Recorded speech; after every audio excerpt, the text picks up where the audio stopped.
if you are facing any interview for SLST, madrasa, or any kind of school level interview for the position of a teacher, you should keep in mind certain things. You should know about the present syllabus. They might ask you questions directly from any of the texts that are there. Second is they might ask you general questions on history of literature. Not very complicated ones, but it's like features of Victorian poetry or what do you mean by romanticism. So all these very basic level questions can be asked. So try to revise the various important aspects of important literary periods of British literature. But you have to be very, very thorough with, especially romantic and Victorian period. So far as grammar is concerned, there is a high probability interviewers may ask you to explain the difference between phrase and clause, between different kinds of moods, things that are usually taught up to class 12 level grammar.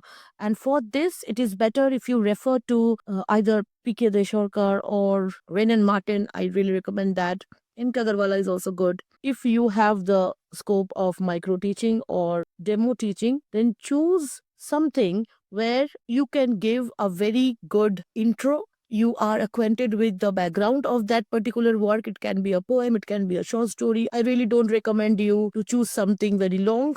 Usually poems by William Blake, they are good. Choose something from the syllabus, and when you are doing the demo teaching, try to pretend that you are doing it in front of students and not in front of very senior board members.